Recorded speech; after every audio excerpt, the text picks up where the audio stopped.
Ngala, tafadhali naomba hiyo pete. Naomba hiyo pete.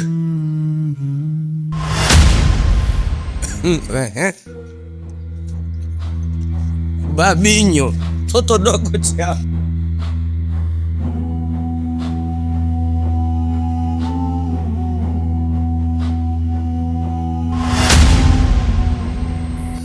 Baba, nimefika hapa na jambo hili moja. Baba, Ngala sasa anataka kutupanda kichwani. Ngala anakoelekea anataka kutupanda kichwani.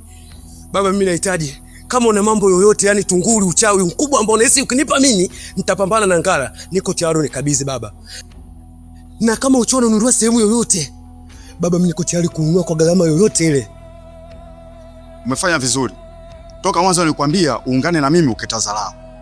Sasa basi, umefanya jambo zuri sana kwa maamuzi haya. Na kuona kabisa umeshapevuka kiakili. Na hekima pia unayo.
Ngala, una matatizo gani? Mbona kama una wasiwasi? Hapana shangazi yangu. Mbona niko sawa tu. Umefika muda gani hapa? Na ukunipa taarifa kama leo unakuja? Mimi nimefika muda mrefu hapa. Nimeita sana hapo nje. Nimegonga sana, nimekosa mtu kunifungulia mlango. Lakini nilipojaribu kufungua mlango uko wazi, nikaona ningie ndani, ndivyo umeniona nimekaa hapa. Ulienda wapi? Na mbona kama una wasiwasi? Hamna shangazi yangu. Nimetoka, kuna mchongo nilikuwa naufukuzia huko. Si unajua harakati za hapa na pale tena shangazi yangu. Kwa hiyo kuna mambo nilikuwa nayaweka sawa kidogo. Mimi ni mtu mzima. Unaonekana kabisa kwamba una wasiwasi. Ni kama umefukuzwa fulani hivi. Hapana shangazi yangu. Mbona niko sawa? Niko sawa kabisa. Sema ni mazoezi tu, niko nafanya mazoezi katika hali ya kuweka mwili sawa. Nikawa nafanya jogging kidogo. Niko sawa shangazi yangu. Niko sawa kabisa. Ondoa wasiwasi kabisa. Ila karibu sana shangazi yangu.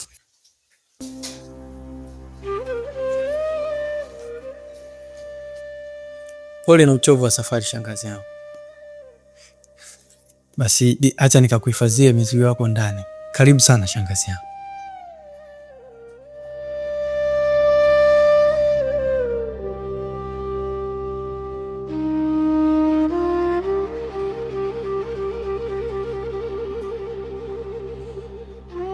Sasa ni wakati wa kuanza kazi yangu iliyonileta hapa.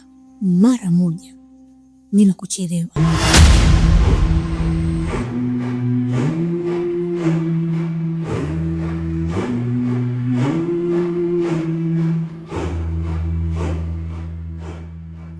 Umemwona huyu? Anaitwa Senjele. Ana miaka 102. nilimfuga hapa nyumbani kwa kazi maalum, na huyu hapa ndo msaada wangu mkubwa sana.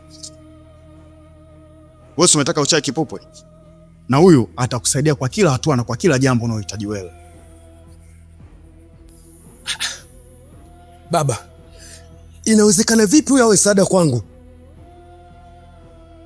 Wewe umetaka uchae kipupwe, na huyu atakusaidia kwa kila hatua na kwa kila jambo unalohitaji wewe.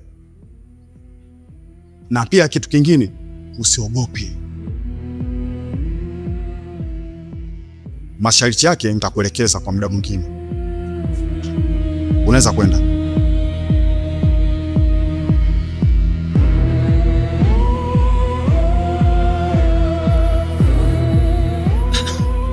Sasa baba, huyu anakula nini?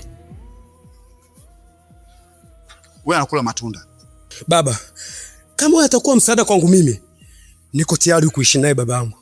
Na kuahidi baba, siwezi kushindwa kweli. Kwa sababu Ngala anataka kunipanda mpaka hapa utosini. Fanhudos Madonna. Nao vita Ngala, mimi mwenyewe naingia vitani kwa sababu nishapata msaidizi.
Umefanya vizuri sana kuja Bikipaso, kwa sababu hii vita peke yangu sitoiweza, na ndio maana na kuhitaji wewe tupambane katika hii vita.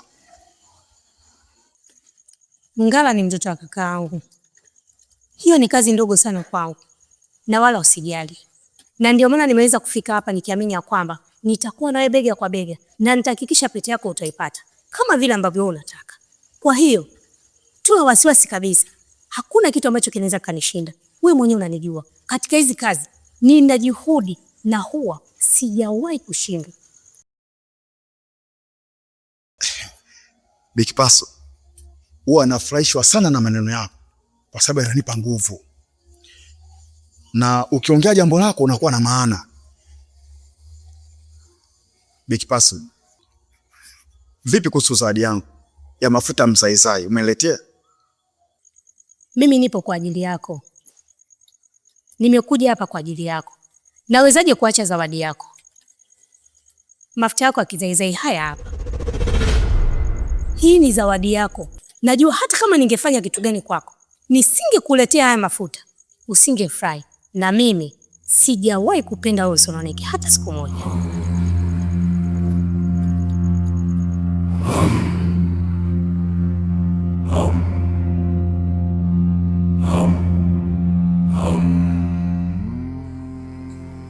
Vipi? Mbona mndani kuna harufu tofauti? Kuna ugeni wote? Ni kweli kuna mgeni, shangazi yangu amekuja. Lakini mbona kama ujio shangazi yako sio mzuri kabisa? Hapana, itakuwa ni mafikirio yako tu, lakini shangazi yangu ni mtu poa sana, ni mtu mzuri sana, mkarimu, mpole, mcheshi, na isitoshe hata kanisani kwao ni mzee wa kanisa na anaimba kwaya kabisa. Yuko vizuri, kwa hiyo unamfikiria vibaya tu. Eti mzee wa kanisa. Sawa, tuachane na hayo. Mimi kilichonileta hapa ni kupa pole kwa aliyokutokea. Nashukuru sana kwa hilo. Nashukuru sana kikweli. Na sidhani ningekuwa wapi ama ningekuwa kwenye mazingira gani kama wewe usingetokea kuja kunisaidia. Ulifanya vizuri sana mpenzi wangu. Nakushukuru sana kwa hilo. Kwa sababu pale nilikuwa sina namna, walinitight. Njia zote walinibana. Nilikuwa kama panya ameingia kwenye mtego wa paka. Ila namshukuru Mungu kwa kukuleta wewe kuja kunisaidia kwa wakati ule. Ulikuja wakati mwafaka kabisa, wakati na uhitaji msaada wako. Nakushukuru mwana wangu. Sawa, mimi nipo kwa ajili yako. Lakini sasa hivi kuwa sana makini, maana vita imekuwa kubwa sana.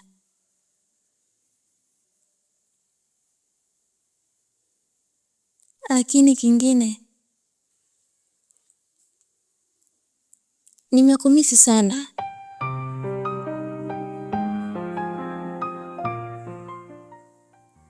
Naomba leo nitafune nyama mpaka mifupa.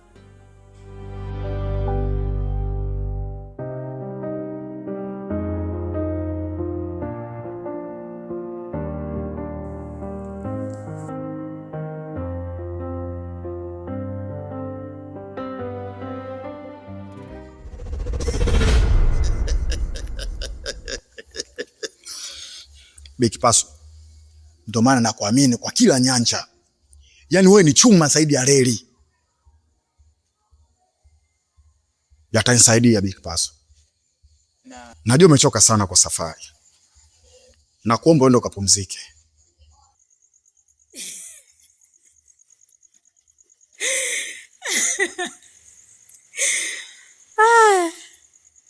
Mzee Kiuno, nafurahi sana kukuona kwamba una matumaini. Unajua kabisa sasa mambo yako yanaenda kutimia. Kila kitu kinaenda kukamilika. Nikutoe tu wasiwasi. Sina uchovu wowote kwa sababu sijaja na usafiri wa mabasi. Nimekuja na usafiri wetu. Niko fit. Najua Bi Kipaso, ule usafiri wetu na makini. Siku zote hauna foleni, hauna sijui nini wanasema matuta, hakuna. Sisi tunapita tu. Tunachanja nyanja tunakutaka sisi. Na ukaingia sasa hivi mafuta yamepanda bei. Kwa sisi hatuna shida, sisi ni kitonga tu, tunapanda tunashuka. Nikutakia usiku mwema Bi Kipaso. Huwe na usiku mwema. Asante sana Mzee Kiuno.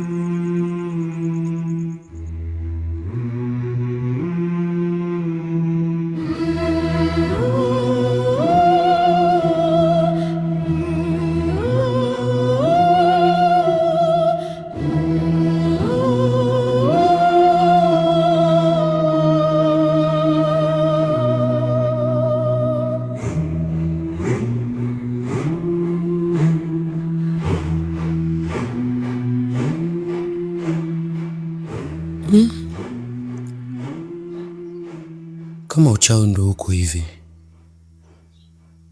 kweli uchawi mgumu.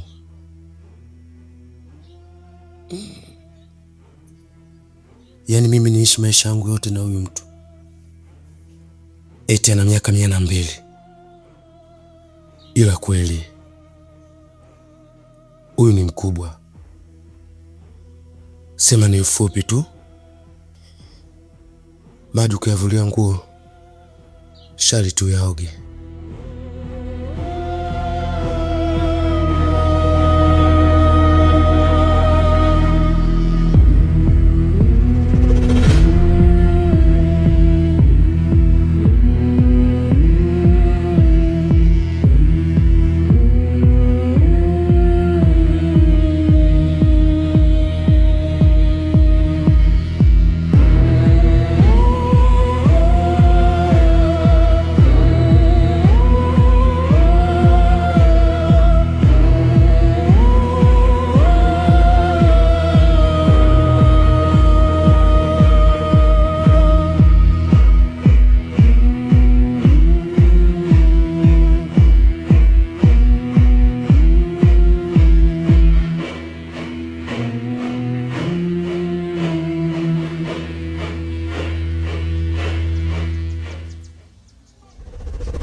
Ngala, Wes Kidume, vuka sasa, vuka.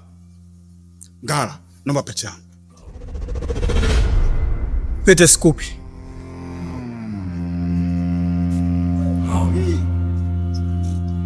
Oye huyu, naomba pete yangu. Pete sikupi.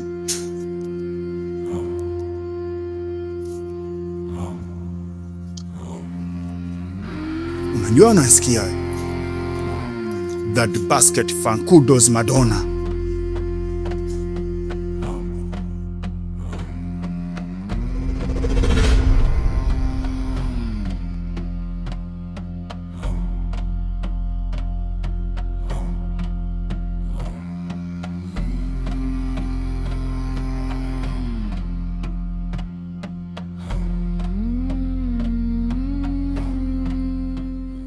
Filimbi nyingi kumbe unatosha kwenye kiganja changu.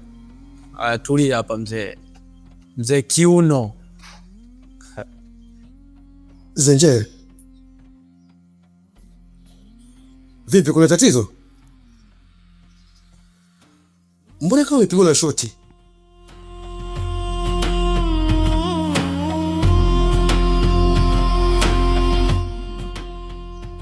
Baba yako atupo naye tena duniani.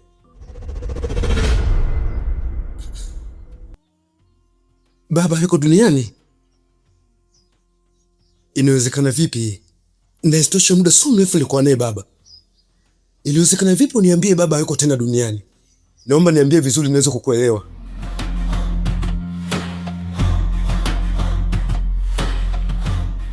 Kama unataka kujua ukweli, nifuate.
Mama, kwa majina naitwa Kipupwe, ni mtoto wa kwanza Mzee Kiuno. Ujaji wangu nimepata maelekezo na Zenjele, ndio maana nimeongozana naye hapa kuja kupata uhakika juu ya upoteaji wa baba.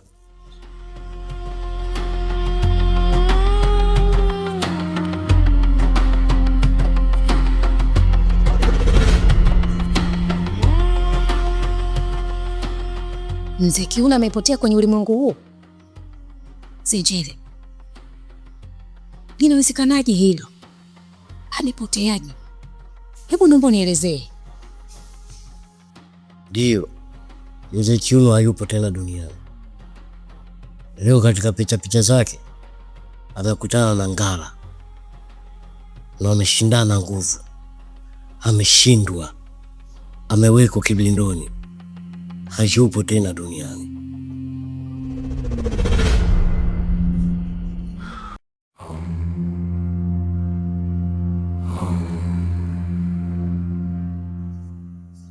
Sasa nimepata